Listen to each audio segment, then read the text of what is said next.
La morne histoire pour dormir. Pourquoi les gentlemen géorgiens portaient des montres de poche qui fonctionnaient rarement? Salut tout le monde. Ce soir, on replonge doucement dans un monde de perruques poudrées, de chaussures bien cirées et de gilets si serrés que vous pouviez à peine respirer, encore moins digérer votre pâté d'oie. Vous marchez dans une rue pavée de l'époque géorgienne. L'air sent vaguement la brique humide et la poudre à perruque. Vos bottes coinent à chaque pas, résonnant entre les bâtiments austères et symétriques qui font semblant de ne pas vous remarquer. Glissez proprement dans votre gilet brodé. Une montre de poche étincelante. Elle est lourde, impressionnamment lourde, presque ridiculement lourde. Et c'est très bien ainsi, puisque de toute façon, vous ne l'utilisez certainement pas pour lire l'heure.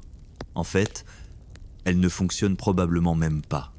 Donc, avant de vous installer confortablement, prenez un instant pour aimer la vidéo et vous abonner seulement si vous aimez vraiment ce que je fais ici. Et pendant que vous êtes là, laissez un commentaire avec votre emplacement et l'heure locale, voyons voir quelle montre fonctionne vraiment ce soir. Maintenant, tamisez les lumières, allumez peu. Être un ventilateur pour ce doux bourdonnement de fond et détendons-nous ensemble dans ce voyage nocturne. Vous ouvrez votre montre de poche d'un geste que vous avez pratiqué bien plus souvent que vous ne l'admettrez jamais. Le couvercle s'ouvre avec un déclic. Les aiguilles tournent paresseusement encore une fois et vous le refermez avec un soupir. Bien sûr qu'elle est fausse, elle l'est toujours. Mais ce n'est pas grave.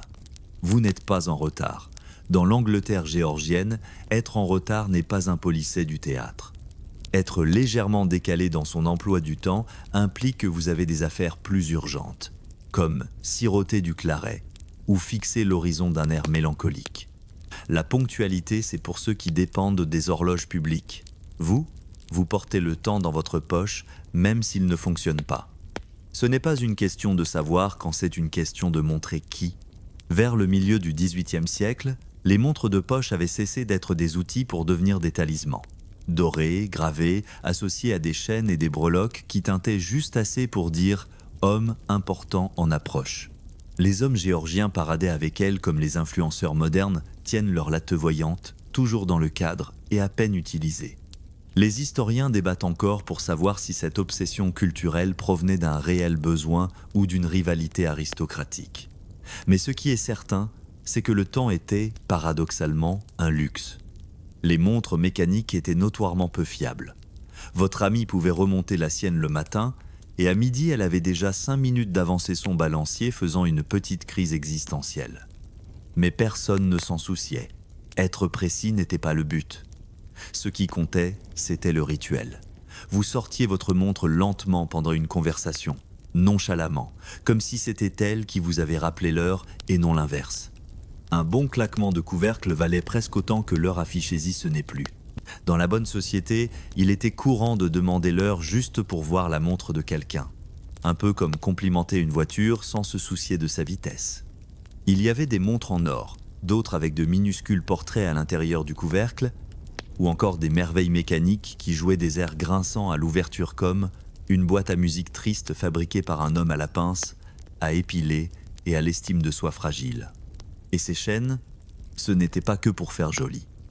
Les gentlemen géorgiens en portaient souvent plusieurs, reliés à des clés, seaux, breloques, et parfois une petite boussole au cas où vous auriez besoin de réorienter dramatiquement votre direction morale à tout moment. Oh! Et si vous étiez particulièrement à la mode, vous possédiez 2 montres, une dans chaque poche. Cela ne servait à rien si ce n'est à doubler votre angoisse de savoir si l'une d'elles fonctionnait. Certains gentlemen excentriques commandaient même des montres factices, des objets qui ressemblaient à de belles montres à l'extérieur, mais étaient creux à l'intérieur.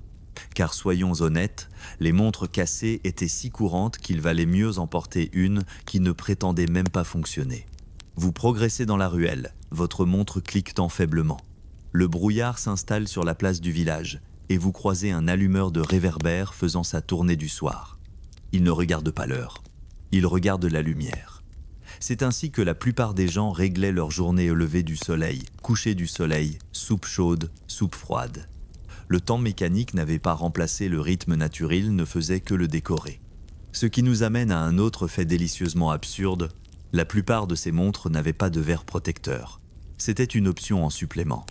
Ce que vous aviez, c'était un cadran délicatement peint à la main, recouvert d'un couvercle en laiton articulé qui s'ouvrait comme un bâillement snob. Faire tomber votre montre? Crise cardiaque instantanée. D'où le fait que de nombreux gentlemen demandaient à leur tailleur de coudre de petites poches rembourrées dans leur manteau de mini-berceau pour leur tic-tac défaillant. Et quand votre montre tombait vraiment en panne, cela arrivait-vous l'amener chez l'horloger, qui la plupart du temps n'était pas seulement un technicien mais aussi un thérapeute local. Réparer une montre prenait des heures, parfois des jours. Alors vous discutiez de votre goutte, de votre maîtresse, de votre aversion pour la perruque de votre cousin. Pendant ce temps, l'horloger hochait la tête patiemment tout en luttant avec des engrenages microscopiques qui se détestaient mutuellement. Alors pourquoi s'en donner la peine? Eh bien, voyez cela ainsi. Le gentleman géorgien n'était pas obsédé par la montraille, était obsédé par l'idée du temps, qu'il pouvait le posséder, le contrôler, l'exhibère, même s'il ne tournait pas. Une théorie marginale populaire s'ouvre murmurée par des horlogers amateurs dans des pièces faiblement éclairées et suggère que certains hommes riches laissaient volontairement leur montre retardée. Pourquoi? Pour arriver toujours en retard avec style, un geste de pouvoir. Une autre théorie? Beaucoup oubliaient simplement de la remonter. Bien sûr, si vous étiez vraiment riche, vous engagiez un valet pour le faire, 2 fois par jour. Et si vous étiez pauvre, vous demandiez l'heure à un homme avec une vraie horloge. Ou vous comptiez les cloches de l'église, comme tout le monde. Il y a quelque chose de réconfortant là, dedans. Non? L'idée qu'une société ait pu adopter une technologie aussi lourde et capricieuse, non pas parce qu'elle fonctionnait mais parce qu'elle signifiait quelque chose. Qu'un gentleman puisse tenir dans sa main un objet qui coûtait une fortune et qui ne surpassait même pas un cadran solaire. Et pourtant, vous voilà, effleurant votre chaîne de montre, menton légèrement relevé, absolument convaincu que le monde tourne à votre rythme. Le temps, dans l'Angleterre géorgienne, n'est pas un ordre, c'est une mise en scène. Votre montre fonctionne maintenant, à peine mais elle fonctionne. Ce faible battement nerveux niché dans la poche de votre manteau ressemble à une petite victoire. Vous ne lui faites pas confiance, bien sûr. Aucun gentleman géorgien ne fait vraiment confiance à sa montre. Ce serait comme faire confiance à votre coiffeur pour garder un secret, possible, mais profondément imprudent. Le fait est que, à l'intérieur de ce boîtier élégant, se joue un drame mécanique plus capricieux qu'une débutante poudrée après sa 3e fiançaille rompue. Vous la sortez à nouveau partiellement pour l'admirer, partiellement pour vérifier qu'elle ne s'est pas arrêtée. Encore. À l'intérieur, des dizaines, parfois des centaines de minuscules pièces tourbillonnent, rebondissent et s'entrechoquent comme un orchestre ivre dans un tonneau. Ce n'étaient pas des gadgets fabriqués à la chaîne en usine. Chaque engrenage était limé à la main, chaque ressort façonné patiemment par un horloger mal éclairé, au dos voûté. Et voici le plus fou, tout ce mécanisme dépend du ressort moteur, une bande métallique étroitement enroulée que vous deviez remonter manuellement, tous les jours, parfois 2 fois. Et si vous le remontiez trop, crac, il se brisait.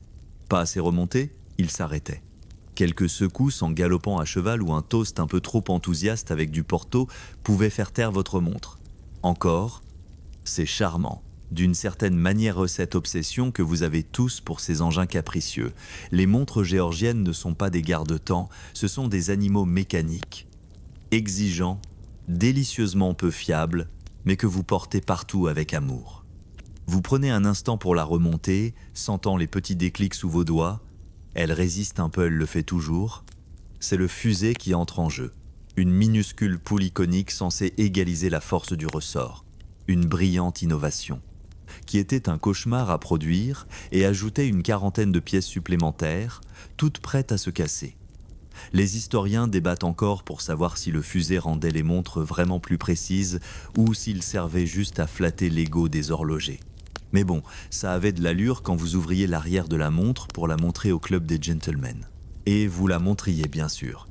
Il y avait des concours, vous savez, informels. Des hommes comparant leurs montres à l'opéra. L'un pouvait soulever sa chaîne de montre, la faire pendre distraitement comme une ligne de pêche et lancer un commentaire sec. La vôtre fait un sacré bruit, non? Elle doit être française. Ce n'était pas un compliment.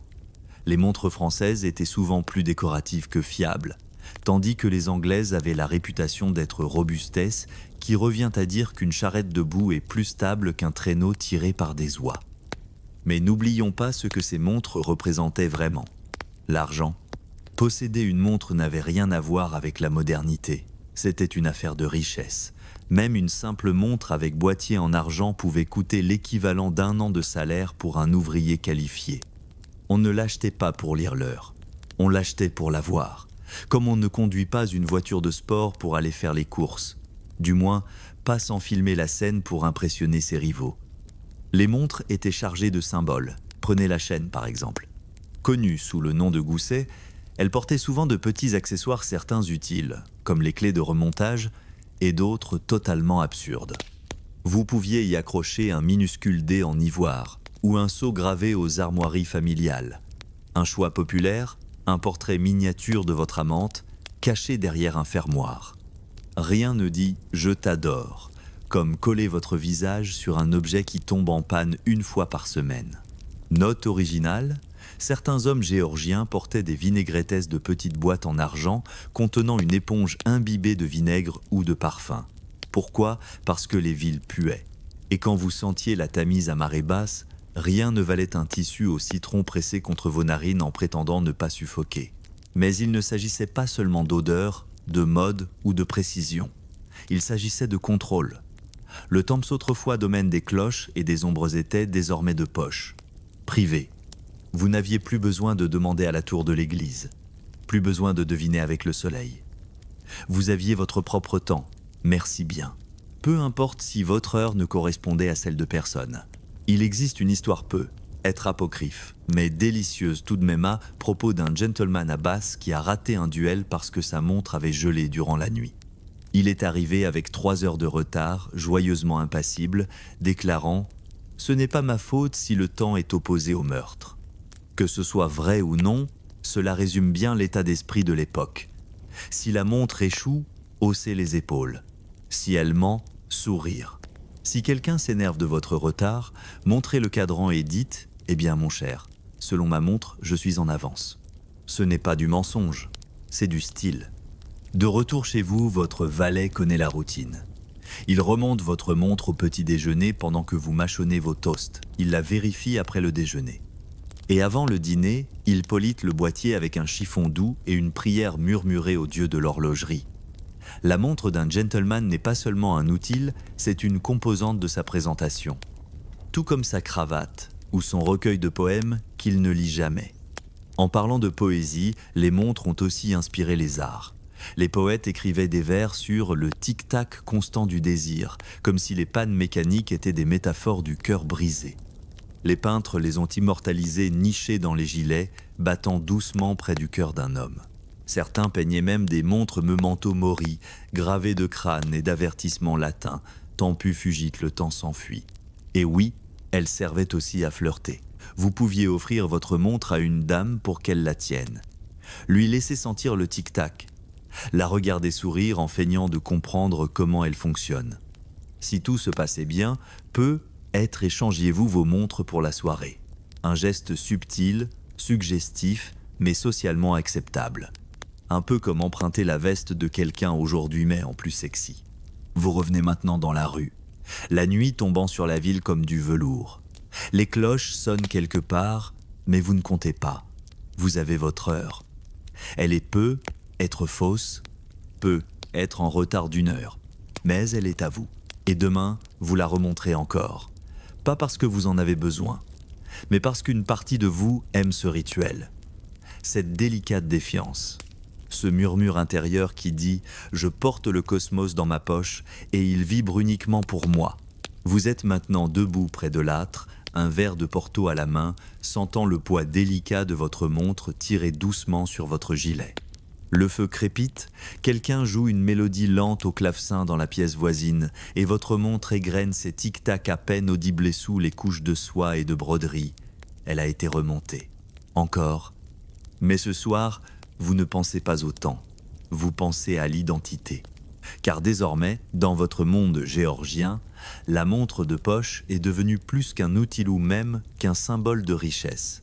Elle est devenue vous, une signature mécanique, Votre nom peut être partagé avec des oncles ou des ancêtres, mais votre montre, elle est uniquement vôtre. Il y a votre sceau sur la chaîne, la minuscule gravure sur la platine arrière peut être vos initiales, peut être quelque chose de plus cryptique. Une phrase latine, un blason familial, un chiffre porte-bonheur. Même les rayures et les marques d'usure sont à vous. Les historiens débattent encore pour savoir si ces petits détails étaient des choix stylistiques délibérés ou simplement les effets du temps. Mais pour vous, chacun est un signe de caractère. Et la chaîne, vous l'avez choisie avec soin. Filigrane d'argent, ou peut, être maillons épais en or hérités de votre grand-père. Certains gentlemen y attachaient même des breloques à signification politiquette bustes miniatures de héros Whig ou des médaillons royalistes cachés sous le revers.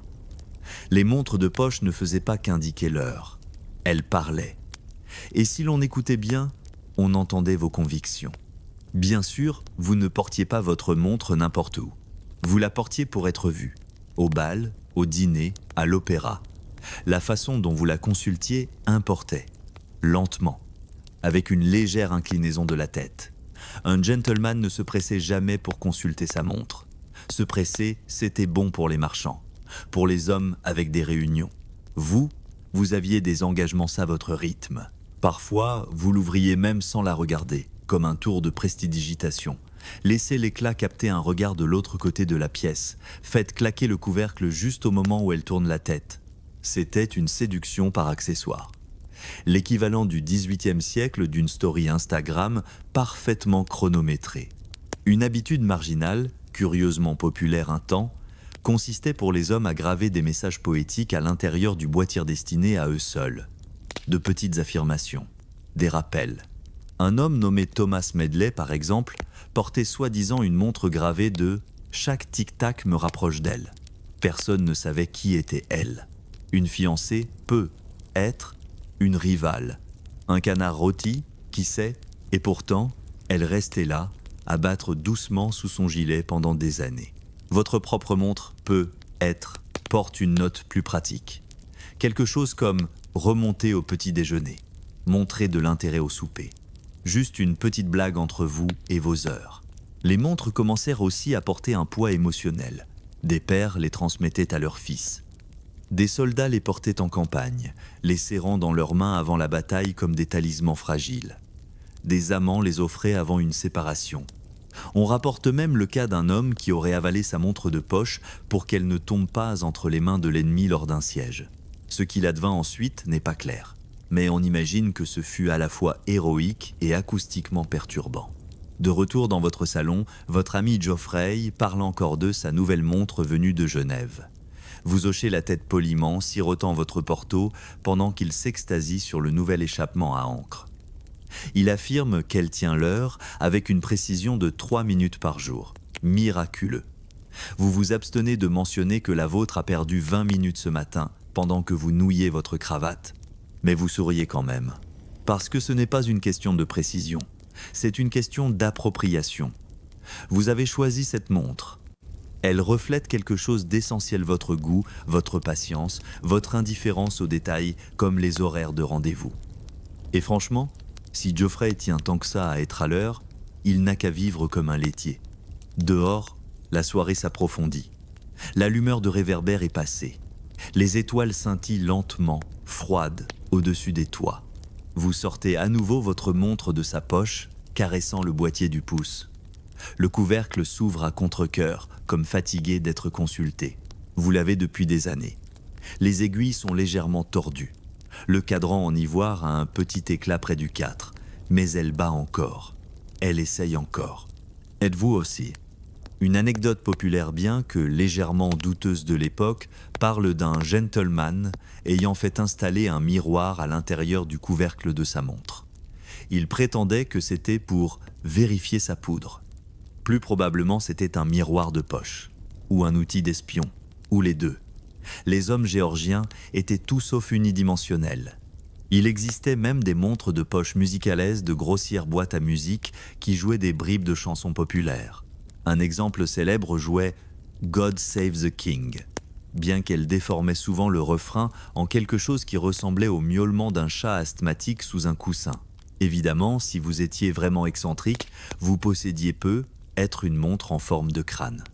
Ces pièces Memento Mori étaient à la fois morbides et à la modèle rappel que le temps était limité, et la vie brève. « Je porte ma mort avec moi », déclara dramatiquement un gentleman lors d'un salon, avant de trébucher sur un tabouret et de renverser du punch sur une duchesse.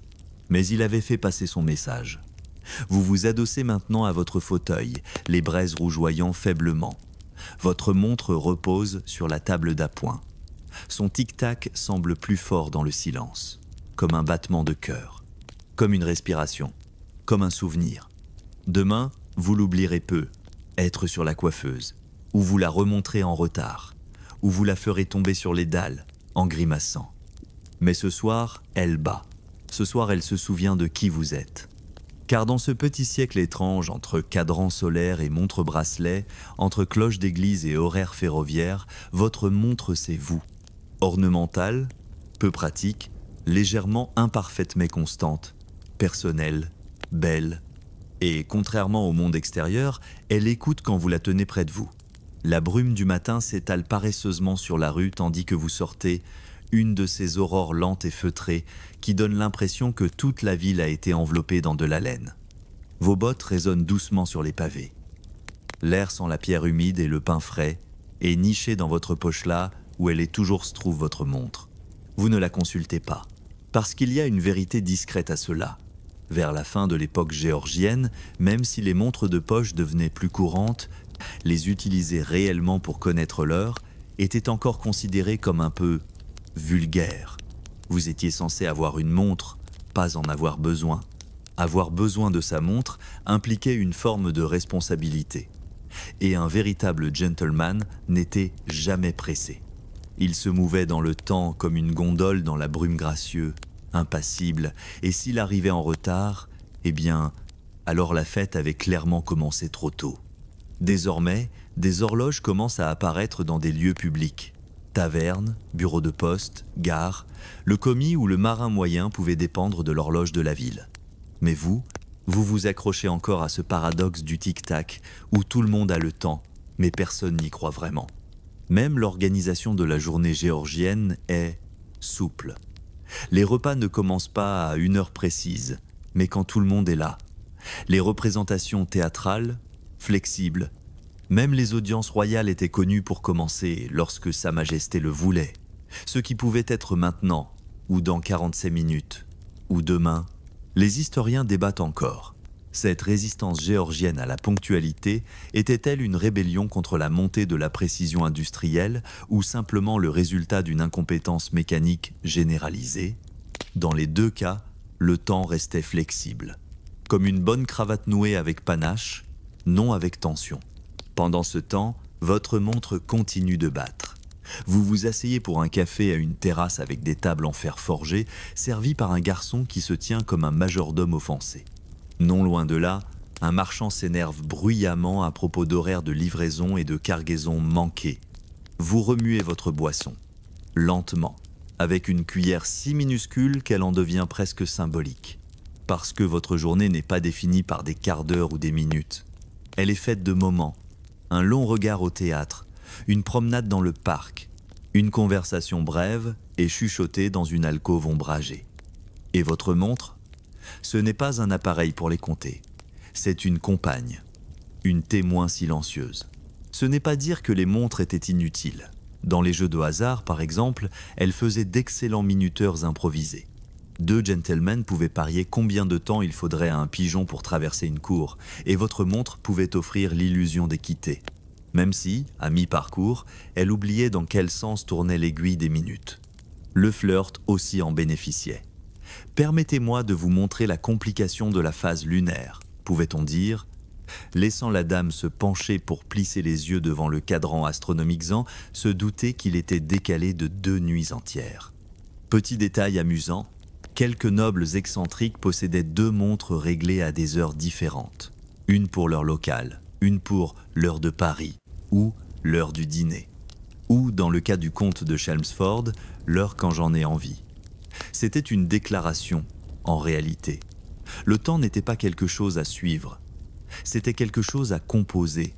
Et, bien sûr, la vraie blague, tout le monde avait tort, tout le temps. Même les meilleures montres dérivaient de plusieurs minutes par jour. Et sans fuseau horaire standardisé, île n'apparaîtrait qu'avec les trains, quand la coordination deviendrait nécessaire. Chaque ville avait sa propre version de « maintenant ». Midi à Bath pouvait être 12h05 à Londres, et personne ne haussait un sourcil poudré. L'idée d'un temps national unique et synchronisé était encore lointaine. En attendant, le temps était délicieusement fragmenté, une sorte de chaos poli. Et dans cet espace, le gentleman géorgien s'épanouissait. Vous passez devant une église. Les cloches sonnent. 4 coups. Ou peu, être 5 vous ne comptiez pas vraiment. Un garçon tire la main de sa mère vers le son et quelque part tout près, un vendeur ambulant crie le prix de ses poires avec une assurance presque lyrique. Et toujours, vous ne regardez pas votre montre. Car à présent, sa fonction s'est éloignée de la simple mesure du temps. Elle est devenue à moitié bijou, à moitié signal, à moitié héritage. Elle incarne l'élégance, la stabilité, et juste assez de mystère pour que l'on se demande ce que vous savez que les autres ignorent. Vous savez vous attarder. Vous savez laisser le monde passer dans des regards doux et des secondes chuchotées. Vous savez tenir un fragment de temps qui ne fonctionne pas tout à fait mais le fait magnifiquement. Un jour, les montres bracelets prendront le relais. L'ère industrielle exigera la ponctualité. Les bureaux et les usines sonneront des cloches, les trains rouleront sur des horaires unifiés et les montres de poche paraîtront désuètes, impraticables, vieillottes. Mais dans votre moment, elles sont tout. Vous baissez les yeux, vos doigts effleurent le couvercle. Vous ne l'ouvrez même pas. Juste la sentir là suffit. Stable, familière, légèrement tiède sous la pression de votre manteau. Vous n'avez pas besoin de connaître l'heure. Vous êtes l'heure. Et maintenant, alors que les derniers échos du tic-tac de la montre se fondent dans le silence, vous vous adossez dans l'obscurité douce de votre chambre. Le feu n'est plus qu'un lit de braise. Les rues se sont tues.